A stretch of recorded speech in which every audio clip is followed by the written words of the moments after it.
What up, my freaks? RuinusInsight here with part 4 of my Total War Warhammer 3 modded Archaon the Everchosen campaign.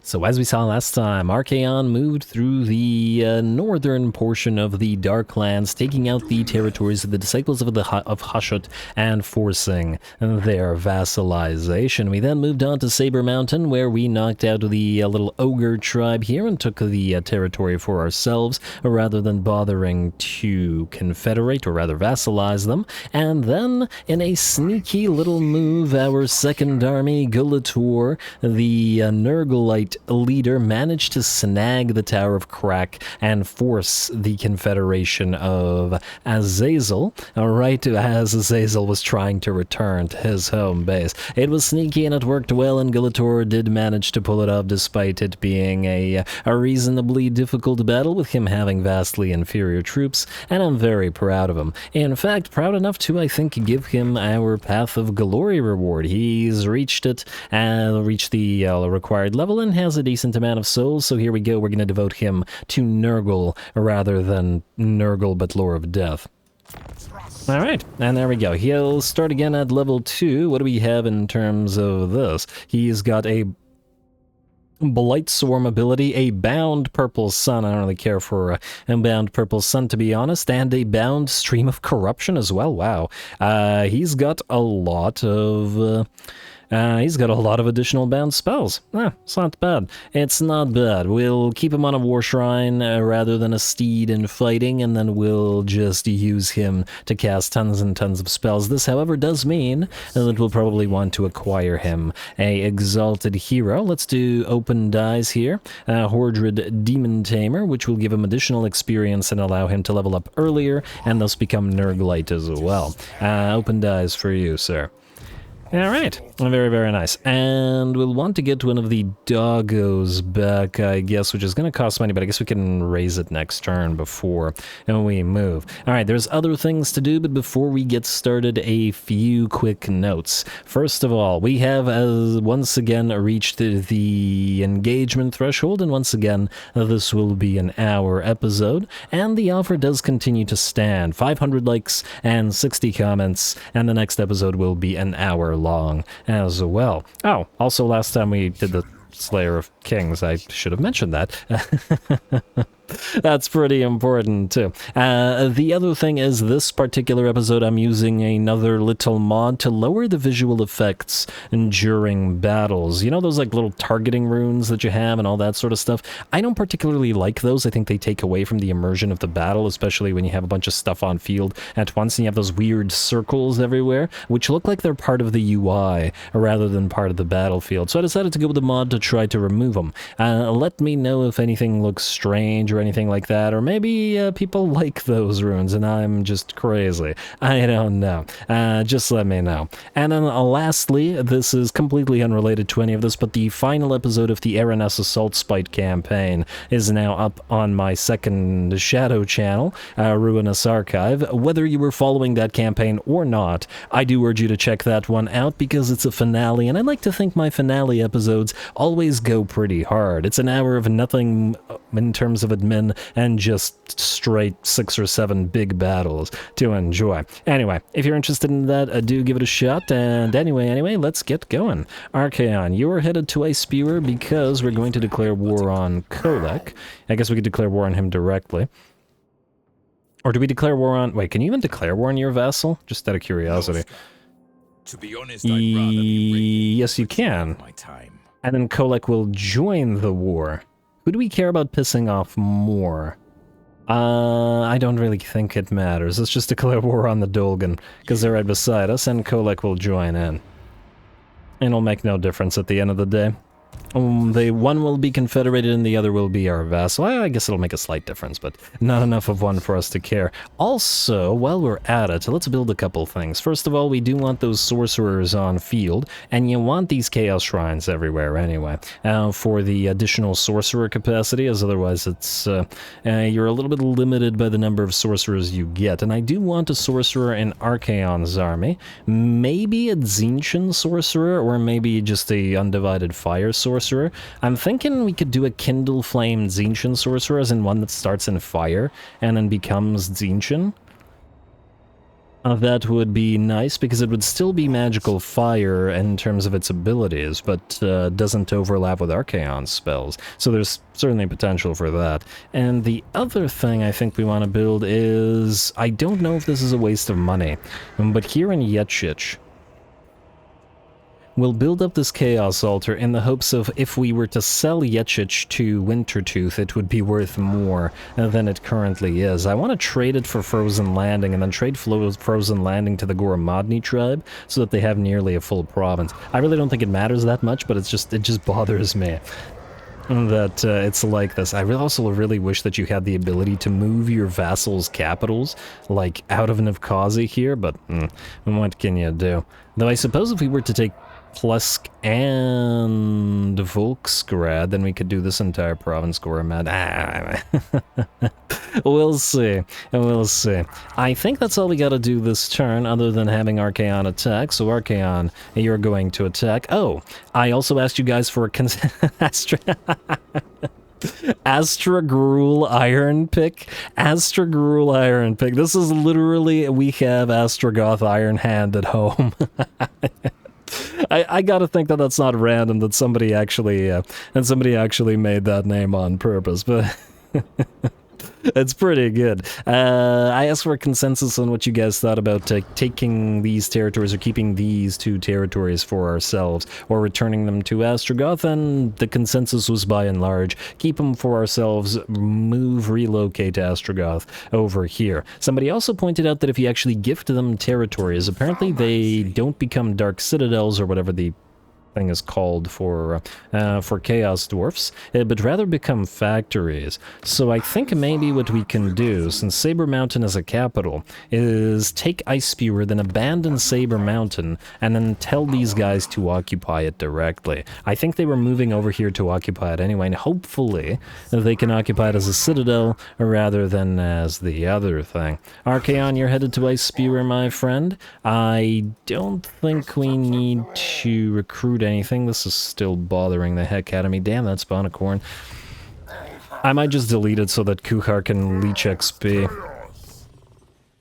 He only needs to be rank 5 to go to devote to corn as well. Well, let's leave him there for a couple more turns, I guess. Still irritating. How many defenders? Well, there's not a lot of defenders here. We could bring him up and try, I guess. Certainly a possibility. In fact, Archaon, I would like you to perhaps raise another Marauder. Just one. We'll need to start transferring Marauders to Kuhar as well. Anyway, go to Ice Spewer. And we'll occupy it in a second. Wait, let's see. Will the spawn of corn die if we try to leech XP here? We have to do it in March stance. Okay, that makes it a little bit more iffy. But let's give it a shot. And it won't die. Fantastic. It'll probably go to like 1 HP though. Well, not 1 HP, but it certainly got hurt. Then we will occupy a Spewer for ourselves, and Mirror Guard Chaos Warriors are up and running. And, oh, you know what, in getting Azazel, I completely forgot that Sigvald existed. We should obviously save the Mirror Guard for him, but I guess people have a tendency to forget he exists, generally speaking, so I'm not the only one. I can hardly be blamed for this. You go into Ice Spewer to heal that spawn a little bit more, though I'm starting to get annoyed at babysitting it. We will delete the settlement. Hopefully Grimgor doesn't just jump over the mountains and grab it from Master Gruul Iron Pick, but we'll give this a shot. I hope it works out. Otherwise, we're heading to the Challenge Stone. There's nobody else to move, no heroes to make, though this will take 2 turns, and I want that Chaos Sorcerer. Skip, and outpost available. Yeah, we're not paying for that right now. Our money is in a troublesome enough situation without paying for it right now.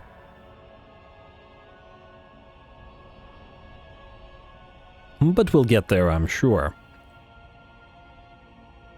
Alright, Heralds of the Tempest have moved, and they haven't attacked us, so I take it they're not intending to.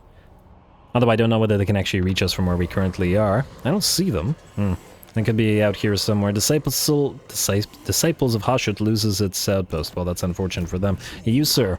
Astrogoth Iron Hand, who has replaced Astrogrul Iron Pick. Occupy Saber Mountain, please. And yeah, that takes some of our allegiance away, but if this gets them a Dark Citadel, it'll definitely be worth our time and effort. You, sir. What's the likelihood? Well, we should probably take Blizzard Peak first anyway, so go here. Oh! Wait. Ah, you can't reach Kolek, but he's right there. Alright, Kuhar, I'm gonna need you, sir, to act as bait. I don't want Kolek to run, and there's a, say, decent likelihood that he will. So let's get you here. And then you, sir, stay right behind Archaon. And I guess you could go into summoning stance. It always feels wrong to put a Cornate army in summoning stance, doesn't it? And in the meantime, Grand Marshal of Chaos for Archie. And what else do we want in here? Now, we could reduce upkeep for Chaos Warriors. It's not a huge deal, though, right now, because we only have 3, and we're about to have less. We do have Knights, and we will probably have more Knights in the near future. We could increase Exalted Hero capacity. And, oh, I probably should have done this before summoning the... Okay, well, whatever, too late. We don't have any chosen at the current time, so that's probably not going to give us too much value. Warband upgrade cost reduction for undivided units, eh? Well, this actually may come in handy sort of immediately. And I guess we could do Distinguished Champions after. Okay, fine. Do Abyss Forged Armor. And while we're here, you Chaos Trolls, upgrade yourselves to Armored Chaos Trolls. 640. Still more expensive than I'd like, but they're considerably stronger. We need level 4 to upgrade Marauder Horse Masters, which we definitely should.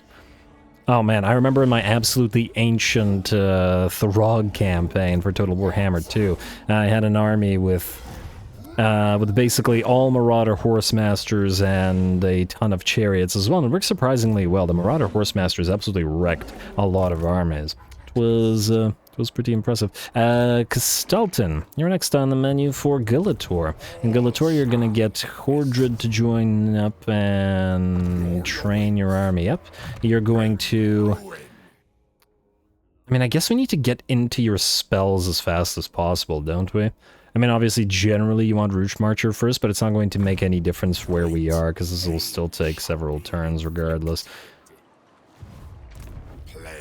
There's also, I really don't like the position of the Tower of Crack, because if you go down here, the AI has a tendency to loop around you and then go up there, and it's quite annoying. And how far can you go? Pretty far, eh? We also need to get rid of something in order to get to the Hounds of Decay back, but I guess we could do that next turn as well. There's no real hurry. And you are suffering attrition. Why? Oh, you're not... Huh? Okay, I think you're not suffering attrition here, so go here. Unfortunately, the Demon Spear are hurt and will remain hurt. We may need to use Chaos Commanders on Exalted Heroes. How the heck do we get Chaos armies to heal up better? Is there perhaps a Gift of Chaos that will allow us to do this? Because I'm not liking the degree, this is for Marauders only, I'm not liking to the degree to which we're healing. Portal Glyph is quite useful, the ability to summon Chaos Fury, so we'll probably want this up as soon as we can. But yeah, none of this helps us with replenishment, and neither of the 2 hero types give us replenishment either, unless I'm mistaken. Which is a problem, or potentially one anyway. Anyway, let's see if Kolek falls for this. Well, you should level up Prince Ograx as well, and in fact... Oh, right, this is all going to be interesting. Well, we'll get you Foe Seeker either way. Get you the Campaign Movement Range, or the Enemy Fire Resistance, which would also stack with both the Tzeentchen and with Archaon. Hellblade gives you Searing Flame, and basically a permanent buff for the entire battle as soon as you get more than 40 kills, which is pretty realistic. And I think it's certain... spell resistance for the entire army from Raging Stalwart, though. Basically, make him stronger versus make the army stronger, and I guess the same thing goes for all this. And I'm not sure. What I am sure about is that we will actually need training because we want to level up those Chaos Knights as fast as possible, so we'll do that. Kuchar, you can get Root Marcher and Dominating Presence, and I guess Hearts of Iron as well. Not 100% sure what exactly we're going to do with your army yet, but we'll figure it out as we go. And turn. Alright, Kolek, come on now. I'm sure you want to fight Archie. Or if you can't see him, I'm sure you want to fight the guy that's behind Archie. Is he gonna want peace? Yeah, he's gonna want peace. It's funny, but no. And ambush indeed. He's got a lot of doggos, a lot of chaos trolls, but not armored. And damn, he has a hell cannon as well. I should have left that one space in the army so that we could try to steal the hell cannon.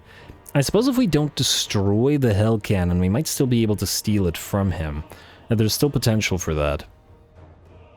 Alright, it's going to be a close victory, though. We'll have to be careful. Of course, Kolek is always a scary lord. He's got a trickster's helm on him and a few items that maybe we can steal. Away we go.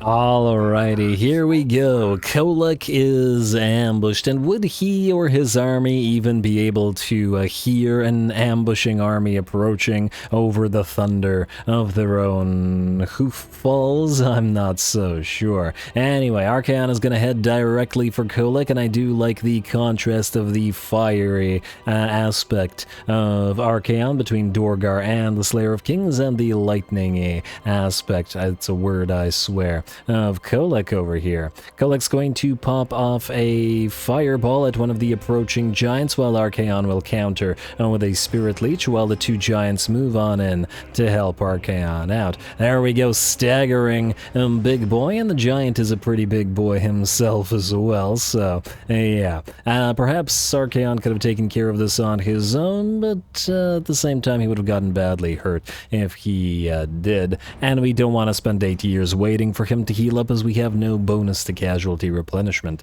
at the current time. Anyway, over on the back portion of our column, or their column actually, we have sent in our newly summoned unit of Sacrificial Marauders to distract the enemy Chaos spawn here, while we get a little bit of support from the javelins of the Marauder horses on that unit, and a little bit as well into these trolls and these dragon ogres, which are being held back by our Chaos Warriors have undivided, our regular Chaos Warriors. Out here, the rock, paper, scissors continues as an enemy unit of Chaos Trolls is getting absolutely wrecked by the Chaos Warriors of Khorne, who have lost 15% of their HP in order to basically destroy and rout the unit. Very nice. Kolek is actually now being chased off by Archaon and has already shattered.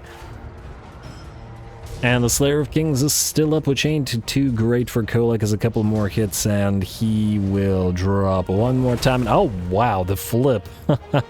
Oh, why did he why did he flip like that? What the heck was that, game? Alright, I think something went wonky with the something went wonky with the animation there. I did not expect Big Boy to go flying like that, damn. Well, I gotta check back what Dreadsaurians and stuff look like when they die. I feel like they just like sort of flop over and die instead of doing a little backflip. What the heck was that? I gotta go back over the video and watch that again. Damn, unexpected. I guess I've also seen Kolek die so rarely that may not be used to his death animation. What about the regular Dragon Ogres? Do they die in the same manner? Perhaps they do. Let's see if our Chaos Warriors can bring one of them down, though it looks like the enemy Chaos Trolls are moving in to help a little bit. But it won't be much longer, as the battle is very much turning in our favor. Bounce bar is about a 90%. The enemy Chaos spawn here are still fighting and chasing down our Marauders, though the Marauder Horsemen are working on them. Over in the center, we have another unit of Dragon Ogres holding, and a few of the Doggos, but the Doggos aren't going to do too much against the Knights, though they have lost some HP, not a single model dead, and thus I'm sure, and they will recover to full. Prince Ograx is in here somewhere as well, trying to help out against the dragon ogres and the trolls, and here comes one of the giants. If anybody can bring down a few dragon ogres, it'll be, well, if anybody that isn't named Archaon or Ogrex, it'll probably be one of the giants. Come on, get a nice hit in there. I want to see their death animation. But it looks like they're gonna try to book it out of there, blocked though they are by the Chaos Warriors. A shot comes in from our Hell Cannon as well, though that's probably more dangerous to us than it is to them. And with that, it looks like the battle is done. The rest of the enemy army will book it on out of there. And I think the spawn still need to be destroyed. But that's about it. Alright, so the spawn are currently chasing the Marauders down, trying to get them off the map, but hey, a Kuchar Blood Eater and his small amount of reinforcements have arrived on the field, so he can even get a few hits in there. Alrighty, Kuchar looking pretty good with his current armor, but alas, he will be a Lord of Khorne, and thus he will ascend as such, or take the path of glory of Khorne. So he won't get to enjoy all this armor for too long, especially as we want to do this early so that he doesn't lose too many levels. Alright, still got to bring down those Chaos Spawn, and damn, the enemy Chaos Spawn looks absolutely tiny compared to the Khorne Spawn. Only the Khorne Spawn wasn't a single entity and wasn't so fragile. I actually like the fact that it's a single entity, but the fact that it makes it so fragile is just an issue, clearly, with the auto-resolve. Anyway, looks like our spawn beats their spawn, and only one is left. We charge forward. A big boy charges forward, but does get knocked back briefly by the enemy spawn. Alright, who's gonna get the final kill of the battle? Kolek's army being chased around this entire time as well. Don't tell me I missed it. Yeah, I missed it, damn it. Alright, my bad about that one. I wanted to get another angle, but, well, one of them got it, and we are good. Should have destroyed a decent amount of Kolek's army. We're going to leave the... Huh. Man, I never remember. Are you supposed to destroy the crew of the enemy artillery in order to capture it, or are you supposed to leave it alive in order to capture it? I don't know. Let's find out.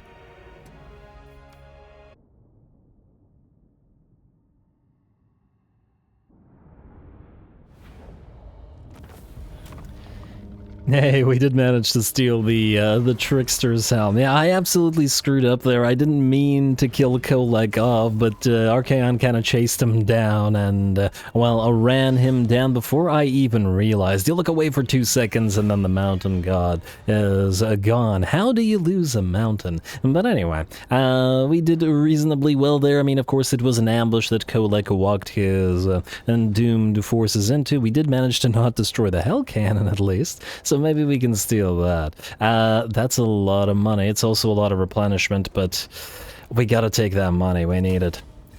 We definitely need it, and the army will back away, and hopefully that Hell Cannon can be ours. Though not being a field battle, I have to wonder. Ally mobilizes, good for ally, and there's that Trickster's Helm. Alright, take that Saber Mountain, sir, and then we'll trade the other stuff in this territory here. And yeah, defeated Kolek gives you 10% hit points. Would have actually been quite swell on Kuchar as well. Well, what can you do? Once again, I didn't mean to. And he has moved far enough away so that we can't reach him, unfortunately.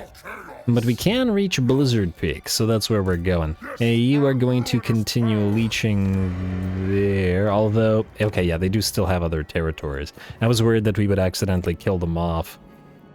And considering the fact that we probably want Floating Mountain for ourselves, there's not too much territory for them out here, but we can give them some of the Greenskin territories. Or...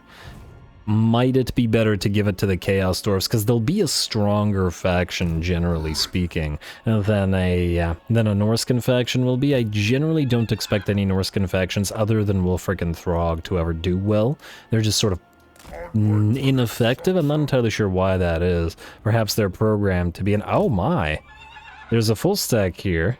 And another new... Oh, these guys have more stuff than I was originally anticipating.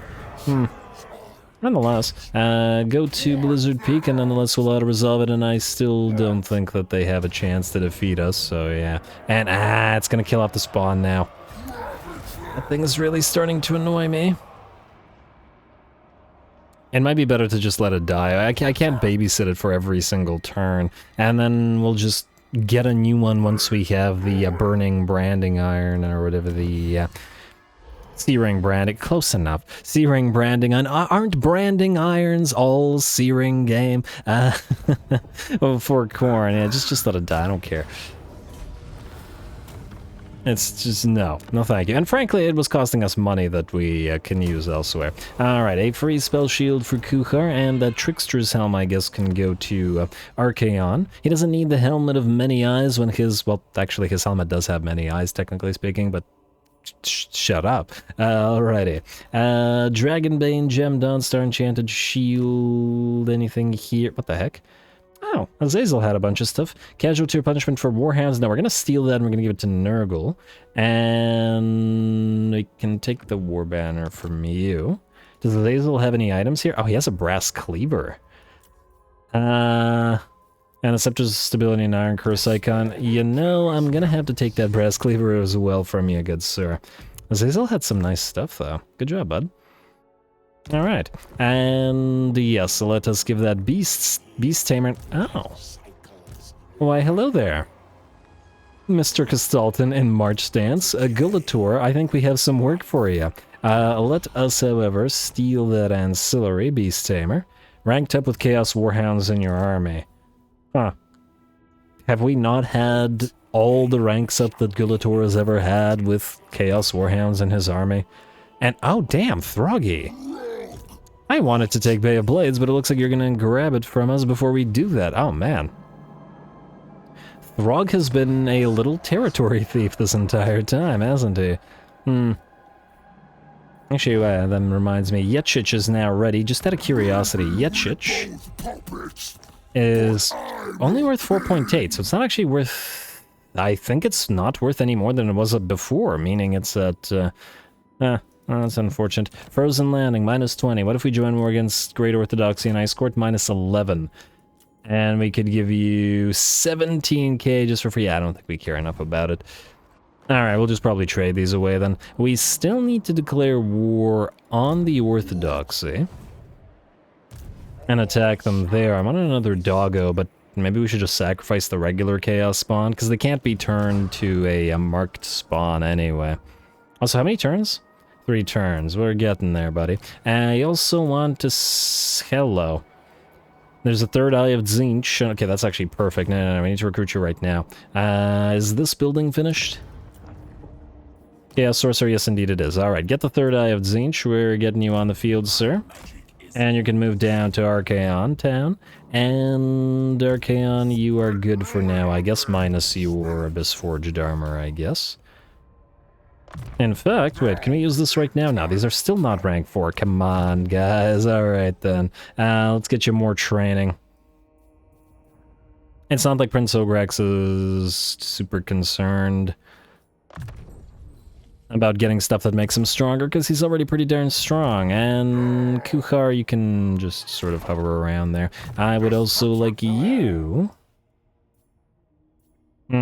For now, we don't have anything in your army. You're gonna get Chaos Vanguard, though. No doubt about it, you're gonna have a bunch of Cornate troops, as in fighty... Okay, all Cornate troops are fighty troops. You know what I mean. Infantry. Infantry is what I'm getting at. Gulator, you're about to strike, good sir? Don't really need any of these things. Oh, actually, we do want one thing, though. You can upgrade this Marauder and this Marauder to Forsaken now. 1400, yeah, that's fine. Huh? Oh. You cannot upgrade, I thought... Huh. It was 1,000 Twisted Blessings. Upgrade, Warband, Forsaken. Did I misclick? Oh, I pressed here at show in technology panel rather than upgrade, then promptly confused myself quite a lot. There we go. It's late today. It's late when I'm recording this. Alright, now we declare war on you. You are at war currently with Molder and Wintertooth. I don't think we can get anything out of either of them to join the war, but we'll give it a try. We'll join your war against the Orthodoxy for 1,200 money, sure. They probably won't give us any territories, although... Okay, one quick check. We really want to try to take Prague from them. I really doubt that they'll give it to us, but would be nice. Volksgrad, let's see how much Volksgrad and Prague are worth. Volksgrad is worth 35, yeah, that's not gonna happen. Prague is worth 113. Okay, yeah, that's not happening. Alright, we'll just join your war then, sir. You're in war against the Orthodoxy. And this will also keep the Orthodoxy from being in a war with the Sarls, so we don't want them taking their stuff. Alright, we'll leave the war with regular Kislev until we can hopefully get something out of it. Now, you're gonna switch to summoning stance, although all the fire attacks will feel a little bit weird against the Kislevites. They have a ton of armored Kossars with great weapons. Actually, not as great for us, because the Forsaken that make up a decent bulk of our army are armored, but nonetheless. Nonetheless, I'm sure we'll be fine. Gulator, I believe in Gulator. Go.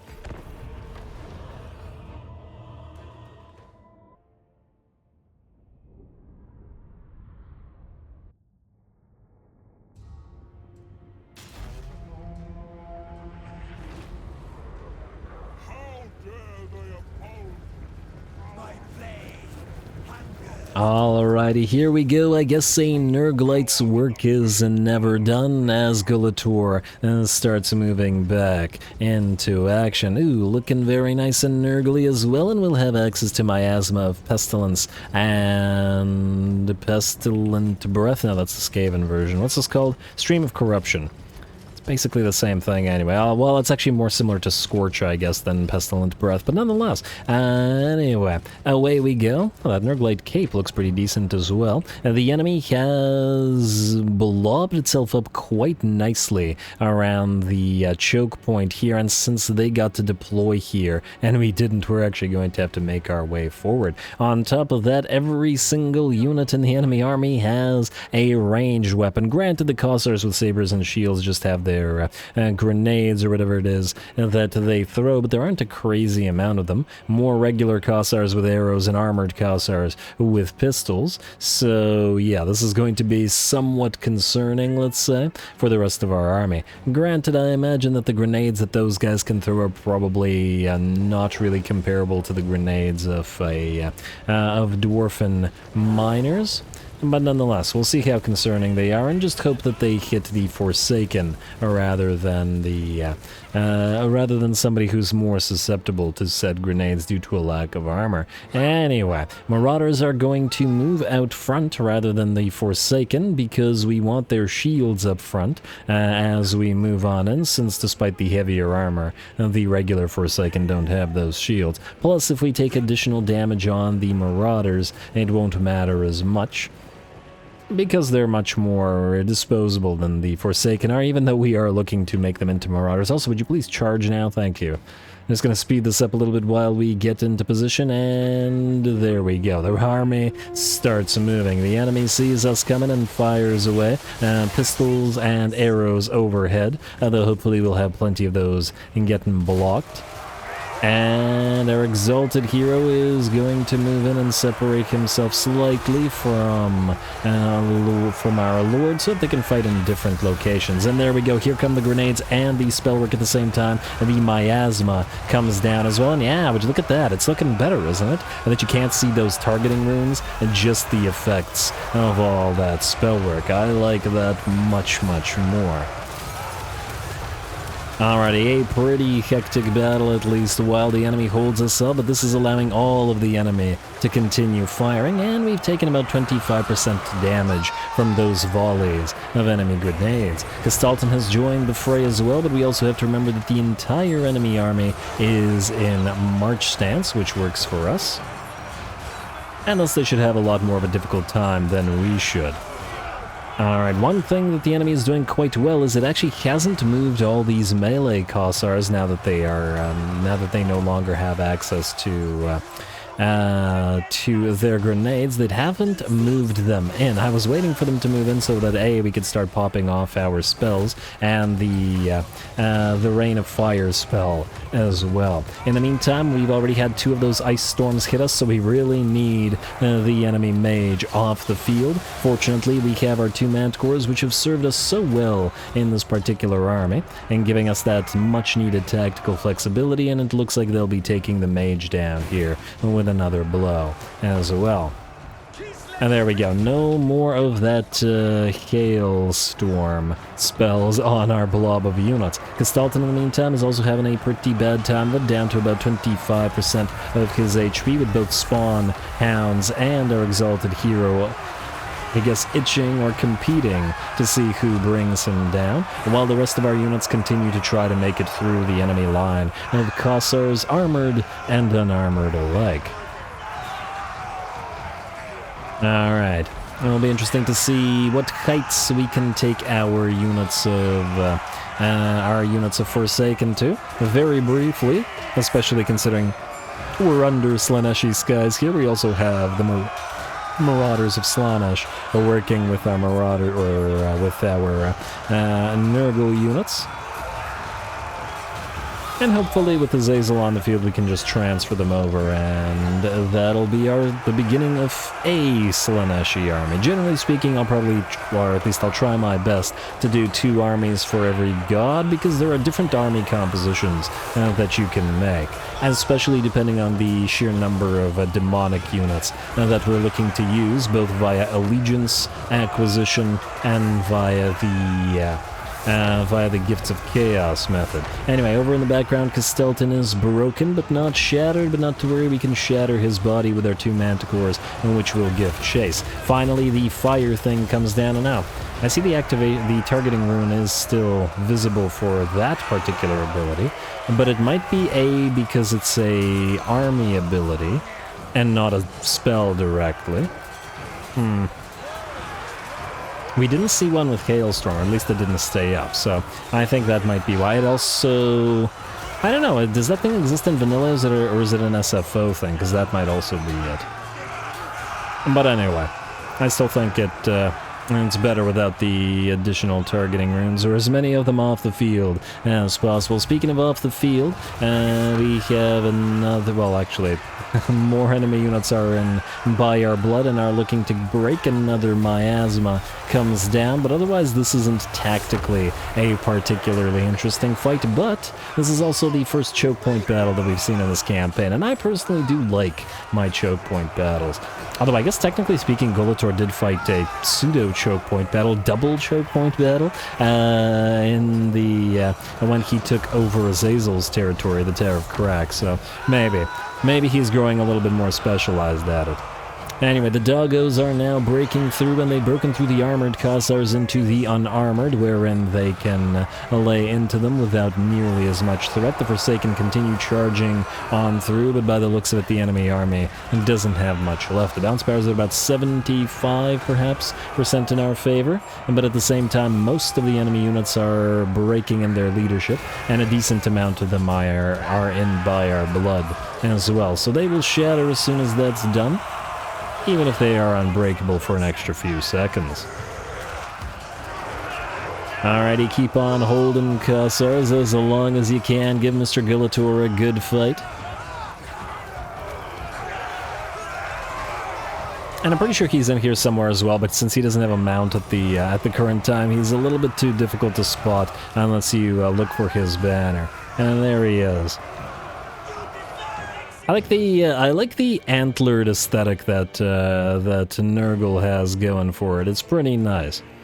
Slightly different from the regular horn types that a lot of the others get. But anyway, with that, the last of the enemy units will enter by our blood, and the battle will be over as soon as these last armor Kossars break. And considering that it's the armor-piercing Marauders of Slaanesh attacking them, and some doggos hitting them in the back, that should be now. There we go. A heroic victory for Gulator, and he continues believing and achieving.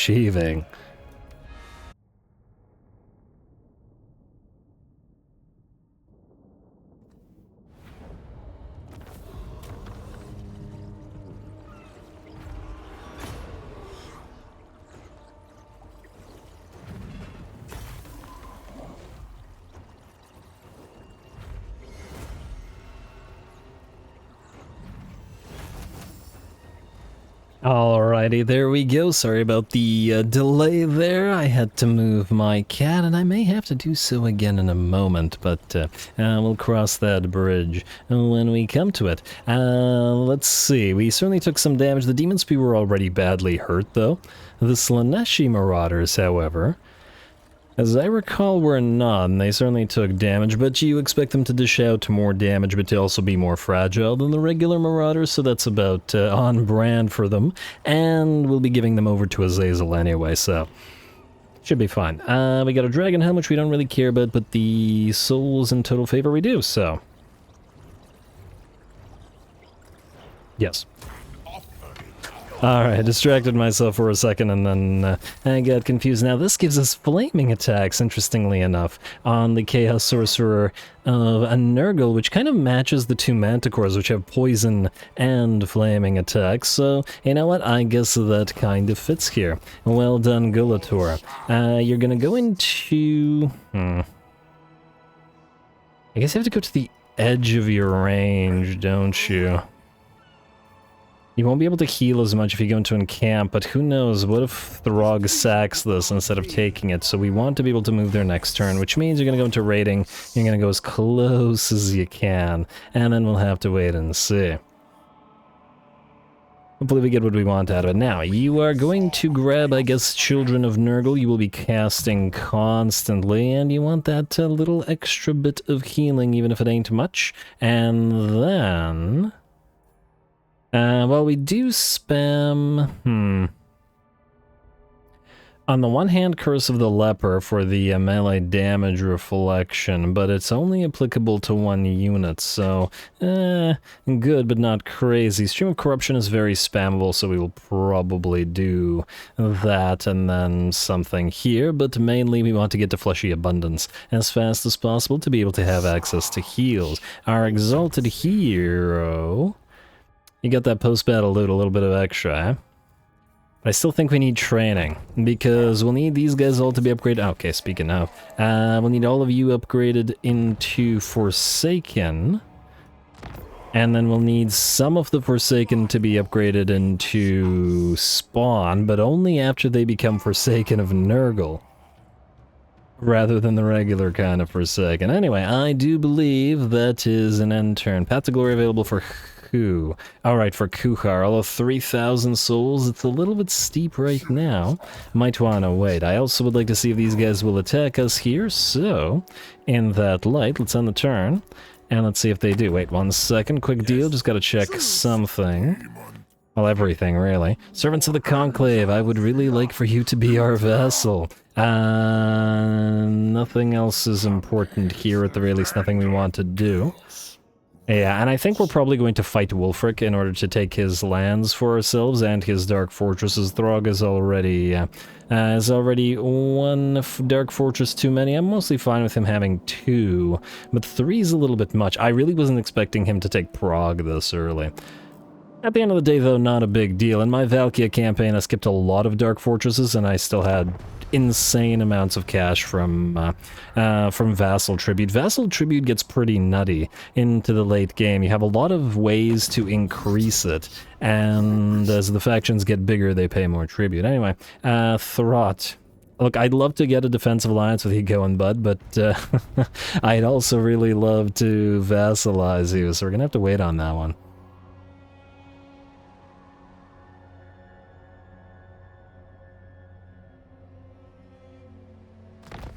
And, these guys didn't attack us, and Ulrich Foeseeker, well, that's just annoying.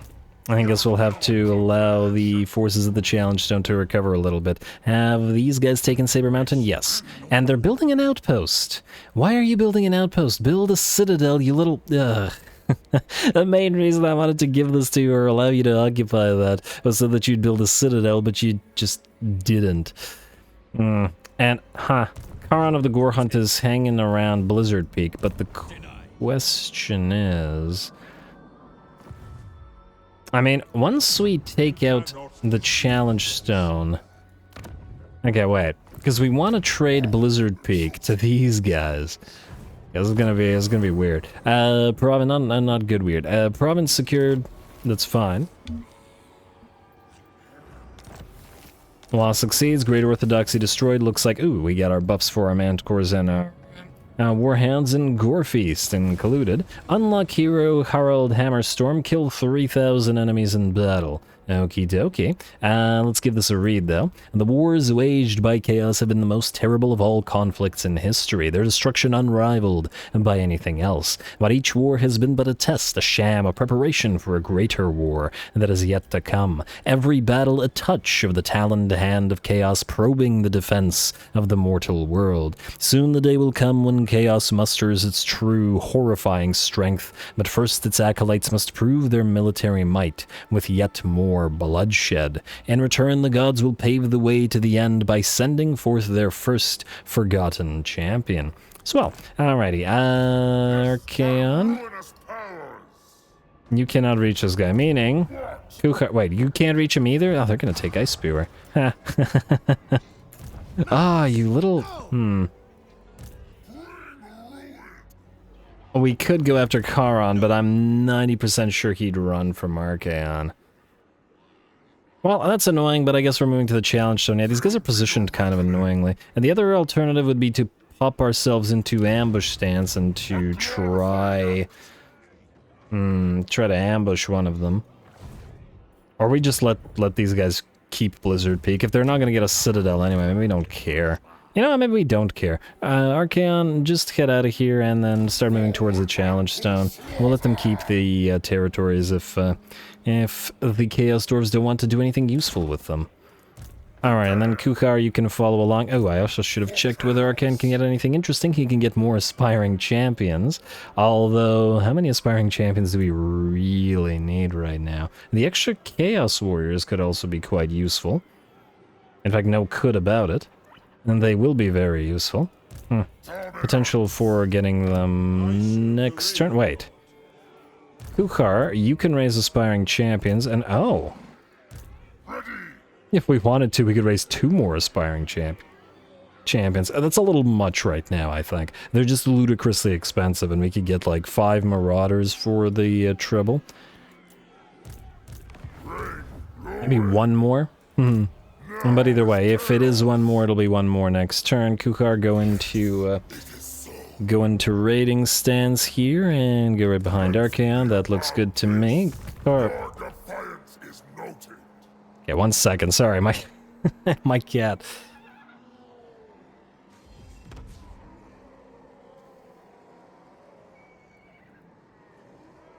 All right, there we go.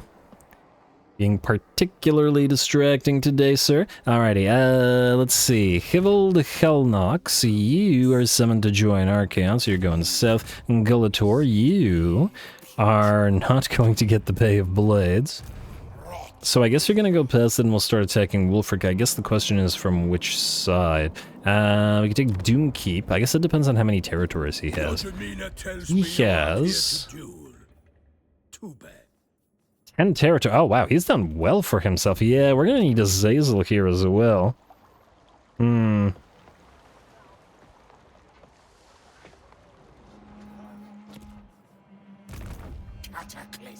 Alright, well, we can't raid Wolf... Oh, no, wait. We can't raid Norskin or Wintertooth's territory. Alright, fine. You're just going to go down the coastline and... Oh, there was an island here. Oh, Throg, you took the island. I was hoping to have Gulator get it, but alright, fine. Stay in Wintertooth territory so you can heal a little bit.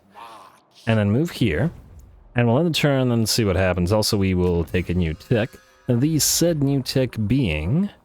It's not a bad buff for giants and trolls. Even more missile resistance. We can get the Zinshin or the Slaneshi branding iron. I'm tempted to go for Infernal March just for the slight increase in movement speed. And of course there's also the other 2 Marks of Chaos, which will be quite useful to us as well. Construction time, this gives us Chaos Warband upgrades chosen, and it'll be a while before we get chosen, but the XP for Chaos Warriors ain't the worst thing in the world. I'm gonna say still Infernal March, though. I'm gonna stack movement speed as much as possible, and for now, we will take the commandment, so let's say the Exploit Vassals commandment, including and then the turn, and once again I will move my cat. 1 second.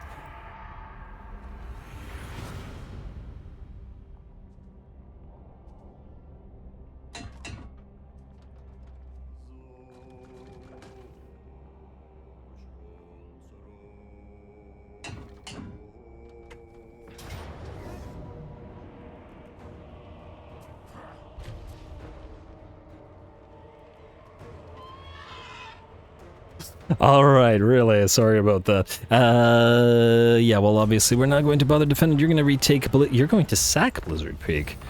Okay, I wasn't expecting that.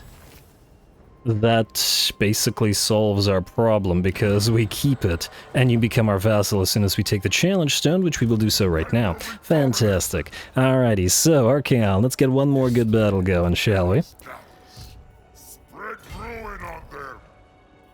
A non-distracted one at that. You are going to be fighting a lot of enemies here, so transfer the Hands of the Blood Hunt. And minus 1575, okay, yeah, that's problematic. Ooh, in fact, it's problematic enough that I was gonna summon the, I was gonna summon another unit of Aspiring Champions, but perhaps we want to forgo that. Ooh, wait. You have the Hell Cannon, eh? What do we have in the Challenge Stone? We got Chaos Warriors, we got a Chaos War Shrine, Forsaken, Chaos Warriors, a lot of stuff. Can we beat all this? I'm reasonably sure we can. Oh, you can't get gifted units because you're not in our own territory, yeah. 2,000 gold loss per turn would be a little bit steep right now, so I think we're not gonna. We are, however, going to send you around to Longship Graveyard, like so. And then I guess we're just gonna go. Or transfer the Marauder and get another Aspiring Champion, because it's a lot of stuff that we'll have to kill at once. I think we'll be fine. We're gonna get hurt doing it, but we'll be fine. Alrighty, you. Here, Archaon into summoning stance. Should be a big old fight. Alright, there we go. Pyrrhic Victory War Banner for, let's say, I guess one of the Marauder Horsemen. They're the only ones that could really take any kind of advantage of both the range and melee attack. Let's hope that we can steal the Hell Cannon. Just once. I haven't had it happen... I don't think I've ever had it happen in the third game. I'm not even sure I've had it happen in the second game. Definitely in the first game, but it's been absolute ages. Anyway, away.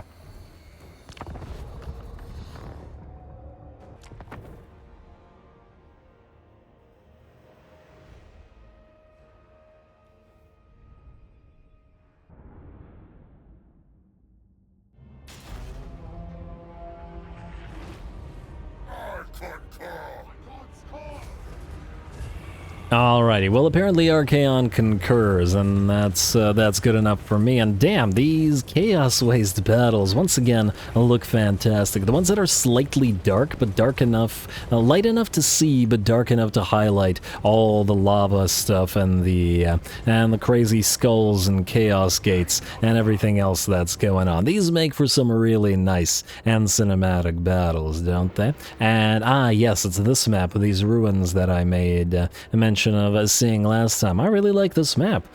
Gotta be one of my favorite ones in terms of sheer mood setting. But anyway, battle begins. We are going to begin by annoying the enemy army as doggos with our Marauder horses. Why the doggos? Because frankly the enemy has like 9 of them between their 3 stacks, and that's a lot of doggos.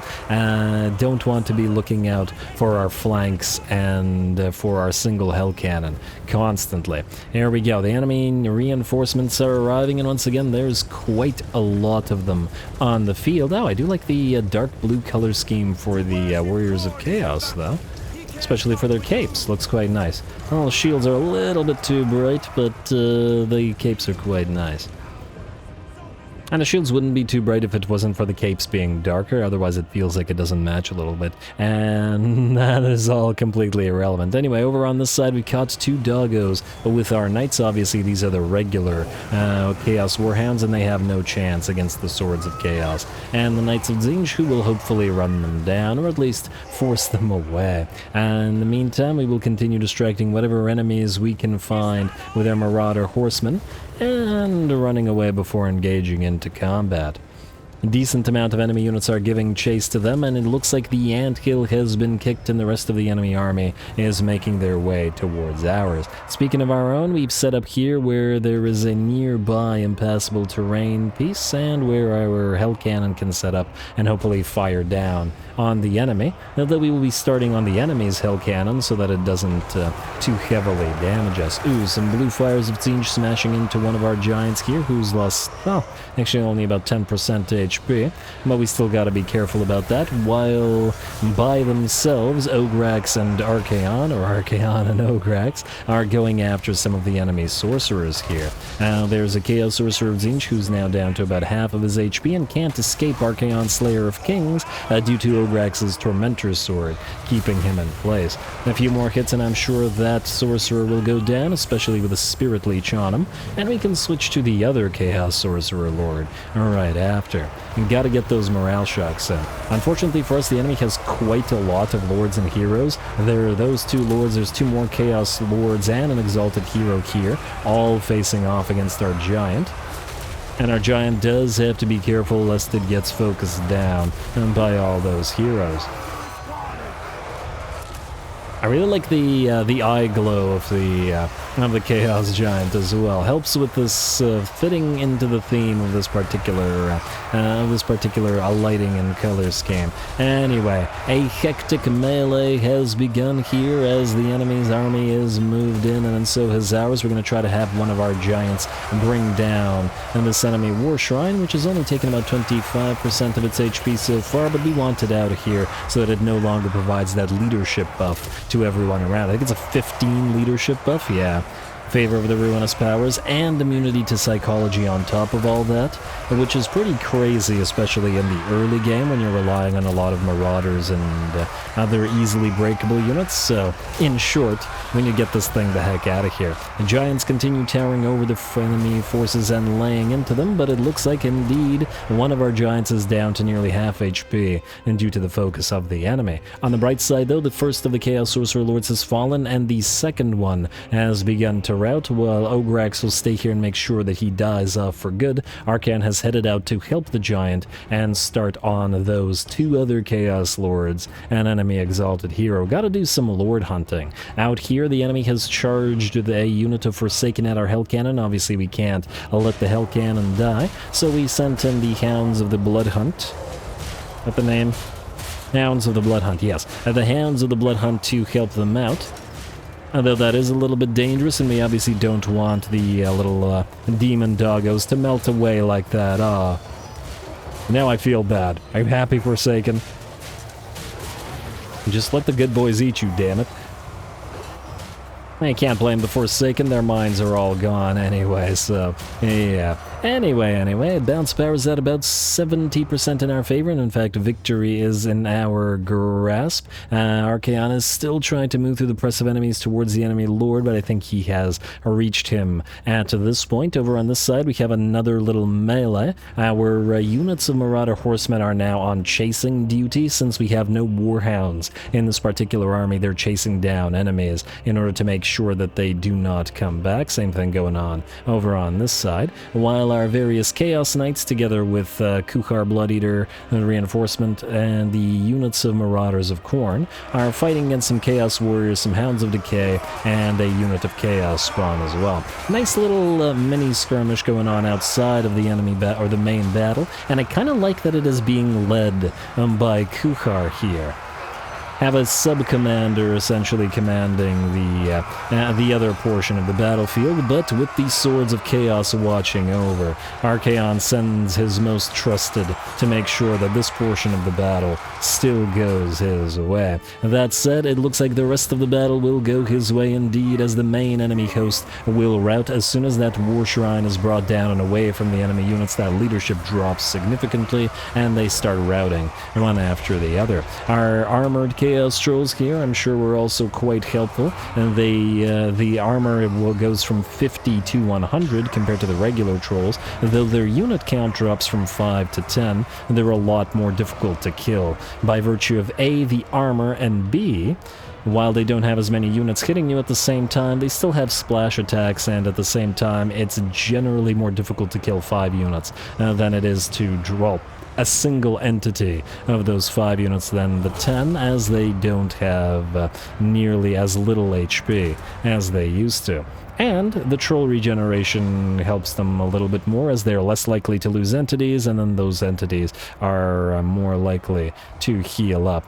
And the effective HP increases with armor even further. But anyway, enough about the armored trolls. I just like the armored trolls, and thus do wish to use them. We should probably make a very troll-heavy army as well. Although that sounds like a pretty undivided army to me, as obviously Kolek's going to have to be... well, definitely monstrous, but more dragon ogre than troll sort of monstrous. Anyway, chasing off a little bit to make sure that we can confederate via an auto-resolve. The rest can be done off-screen.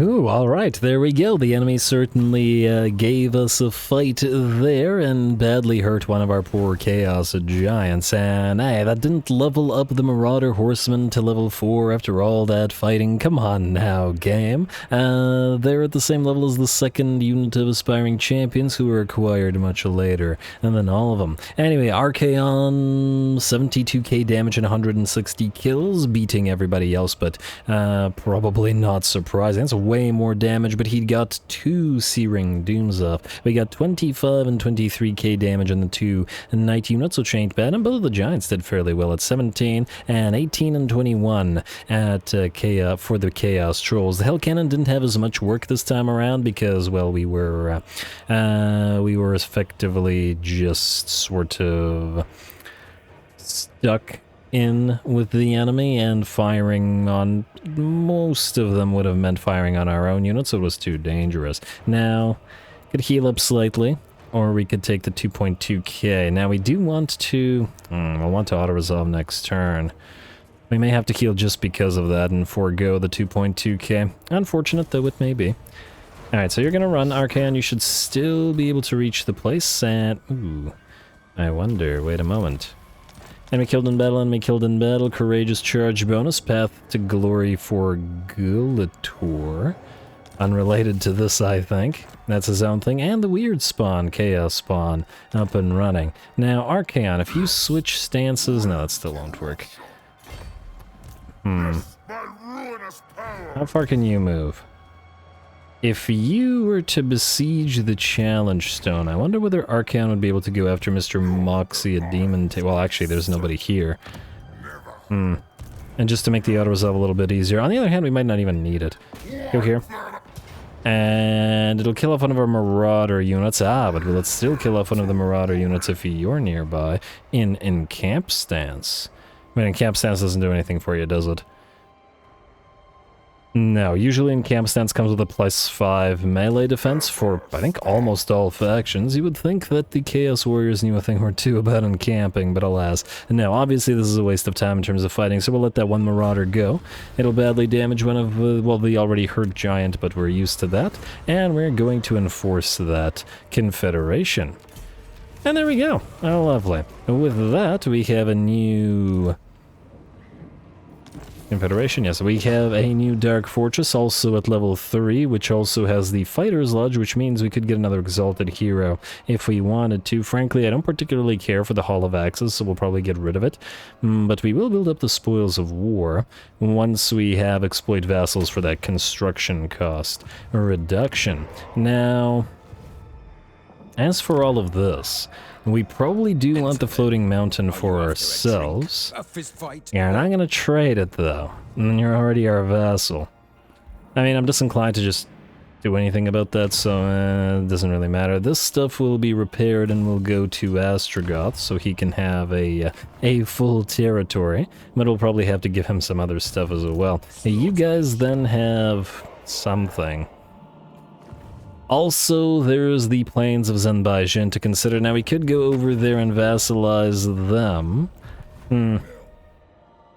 If we go... this is kind of out of the way. Like, we go all the way here and then what? Go down to sea and then head to the Empire? We could go north and try to find Valkia, but I think Archaon should go to the center of the... Empire. He could also go through the Darklands, which certainly has potential as well. He doesn't have to go this way. At least that way we'll be taking out Grimgor, because he will become a major threat. Frankly, he's already at strength rank 17, which ain't too bad, and generally the Orky factions all do well, and on top of that we can't ally or vassalize the Orcs, because we have the biggest war. This'll, I guess, leave Kolek to fight the Warhost of Zhar. Well, possibly Kolek with a little bit of help from Kuhar Bloodeater, but that'll be a consideration later. For now, let's keep on moving. Hivold, come down here. Maybe we'll send the Cornate army to deal with the Plains of Zundaijin. I really don't want to send Archaon himself up there. I mean, it's not that far, but that's a lot of turns.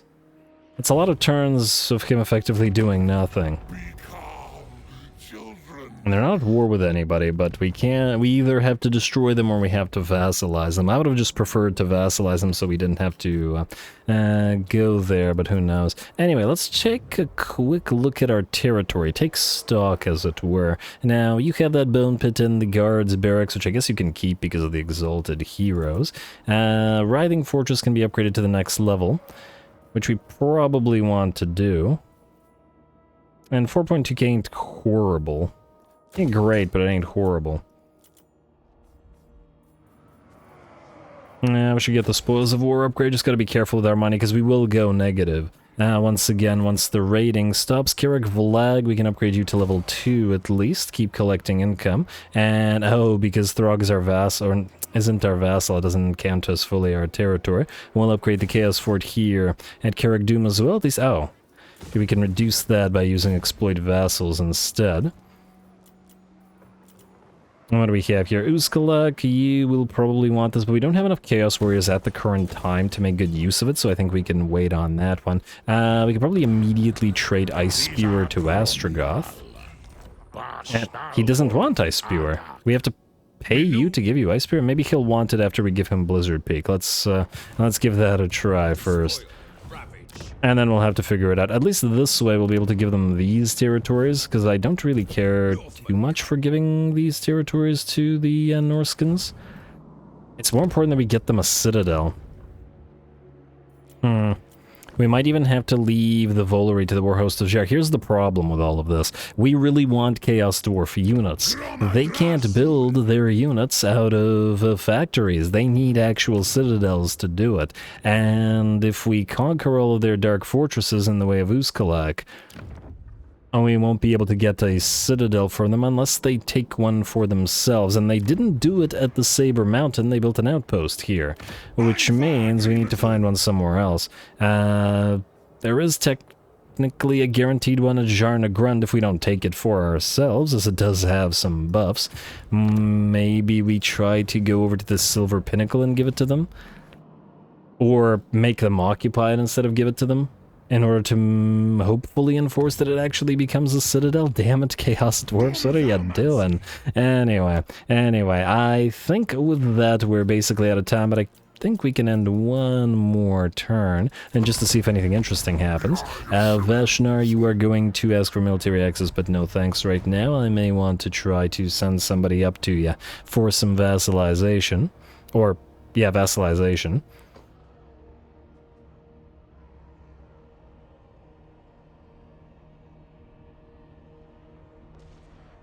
And, okay, the Norskins are moving around, but that's just fine, and Karna the Gore Hunt is their main army, so we won't be able to request that for ourselves. Ally begins outpost construction. Azazel is ready to go, and we can afford him, so if nothing else, we could use him to leech XP from Gulator for now. In fact, we can recruit him over at Longship Graveyard. Though I think because of the Slaneshi corruption at the Tower of Crack, we could probably get a bunch of Slaneshi units on him immediately. I'll think about it. But for now, it doesn't appear that anybody is in range or is attempting to attack us. We will have Kolek up and running in 4 turns, though I'm not sure we could afford his army. At the current time, we will work on it. Archaon, we will probably have to send south through Grimgor's territories, and then we'll hit the Volary and Village with Kolek once we have them built up and running, and then send Kolek down to Cathay. Somebody suggested, since I sent Village down to Cathay in, well, the Village campaign, I should send Kolek around there so it's not too samey. And we'll have to figure out something else for Village to do. Maybe even send him through a sea lane to somewhere else in the world. I mean, somebody also has to find Valkia, and I very much hesitate to have Archaon do it. It's too far, and he has things to do. Also, let you guys let me know what your suggestions are for the where we go and next, but for now, we're out of time and I'm calling it, so next time we probably fight some orcs as we head through the rest of the mountains. We get Azazel up and running, and then maybe, possibly, and get, if we can afford it, and get Kolek up and running as well. More Archaon to come, so stay tuned. Don't forget to leave those likes and comments below, especially the threshold for the hour-long episode. All glory to the algorithm, and thanks for watching.